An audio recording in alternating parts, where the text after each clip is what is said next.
We are back, folks. We're going to talk about the movie Full Metal Jacket. Now, if you don't know about this movie, this film was released in 1987. It is a war drama film directed and produced by Stanley Kubrick. The film is based on a 1979 novel. That's old school for real, right? Mhm. Some of these folks that's watching the video probably wasn't even born yet when this movie was made.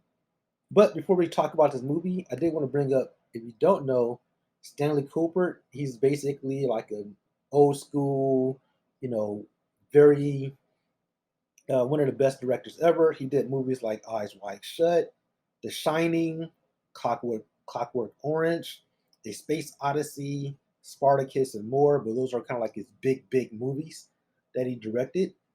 But to kind of give you like an overview of this film, well, let's talk about it. Are you ready to talk about it? Yeah. Yes. Mhm. Hmm. So, just to give people like a little synopsis of the story. Now, this is our first. This is not my first time watching it. I got Anna involved to see it because she hasn't seen this before, and I was kind of like in my war phase. I'm like, let's watch Full Metal Jacket. We watched Hamburger Hill. I was like, you know what? Full Metal Jacket is better. I feel like Full Metal Jacket kind of relates to what's going on in society now, especially when it comes to mental health. This movie storyline follows a platoon of U.S. Marines through their boot camp training on Paris Island. So basically, the first part of it is basically about training, specifically with characters Leonard and Joker, right? Mhm. Is basically the dynamic with them and their abusive drill instructor, Gunnery Sergeant Hartman. And the Mhm. second half is mainly about, Joker and experience. But let's really talk about that first half, right? Because that first half to me was like very intense. You really feel the emotions of what's Leonard going through. This fish out of water, trying to fit in, but he can't get nothing right. He's this big guy. Like I know big dudes. Like when I was younger, that were like socially awkward. They didn't use their size to abuse people.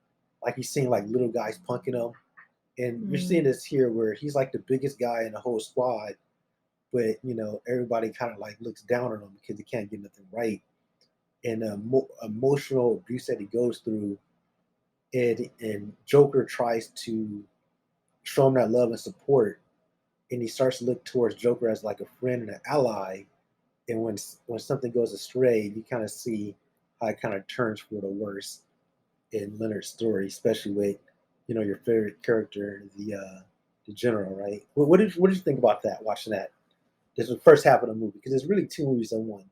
Mhm. How did you feel about it? Well, it was a lot of like, how do I say, Think about it. just the way the guy was treating them. Mhm. It was very intense.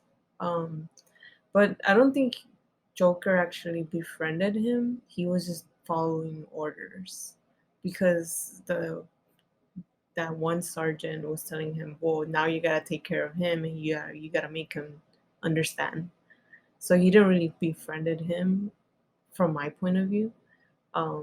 I just felt like he had to do it, and then Leonard really liked him, and he was kind of like, he felt like he was his friend.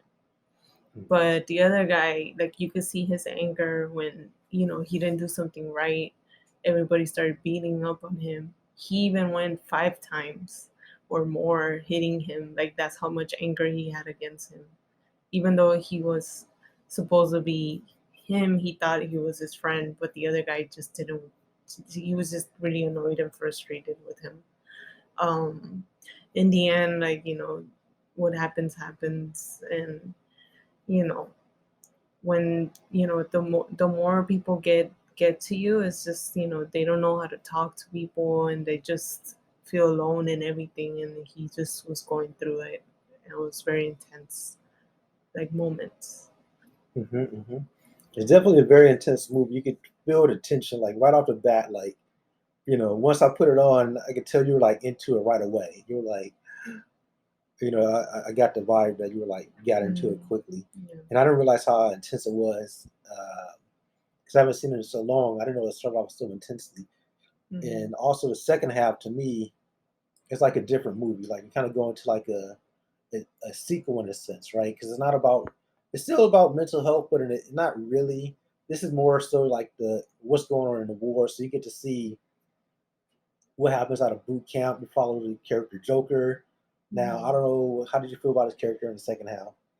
Like did you like him? Didn't like him? I still didn't like him Oh, okay, yeah, because of the first one. because of what happened in the beginning. Mhm. Because watching rewatching it now, you kind of not you're not very sympathetic towards Joker because of what happened in the beginning. Mhm. Even though I still have a little sympathy for him, but it's through like his journey in the second half, which is an interesting choice to kind of continue the movie with Joker, right? Mhm. But then again, there's who else would you continue the movie with? Like you see Joker and Cowboy later, which was Yeah. another character in the Yeah, beginning, one of the one of the that guys was in the boot camp in the boot with camp as him. well. Yeah. And I love the war scene, especially at the end. You get like a sniper moment, like a little bit of some sniper action and how you take down a sniper. Mhm. The war felt intense. Like you kind of see the anger in people just fighting a war that they don't want to be involved with. You know, it was a good movie. Especially the end. And they did really well with the music. I thought the music really carried on like a lot of scenes, especially like the last scene with the enemies and stuff like that. I definitely consider this a cult classic. The movie holds up to this day, quality wise, story wise. Mhm. It's a must see movie, especially since Top Gun Maverick. People are into like war films a little bit more now. This is definitely not the feel good movie like Top Gun Maverick, Mhm. but it's a well made movie that I highly recommend. Mhm. What are your thoughts? Um, yeah, like it was really like the action was cool, the music was good, um, story was intense, very realistic, I would say. Yeah, what you're going through in the war. And one thing I like the ending, like the song they ended off with. I'm not going to say what it was, but you kind of feel like that Disney feel at the end, even though it wasn't a Disney film, it was a Warner Brother film. But it ends, it remained like, oh yeah, the Disney feels right. Even though Disney has been like beaten down social media wise by some pockets of the population, but Disney just feels like that wholesome brand, family brand stuff. You know, it's something that if you're in the ish, you know what I mean. You want to think of something wholesome, and Mm-hmm. that's something the soldiers kind of felt towards the end.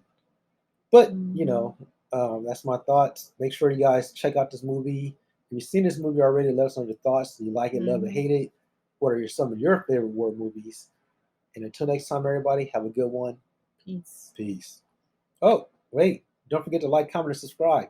Most important thing, you stayed this long, right? Eh, All right, we out of here. Peace.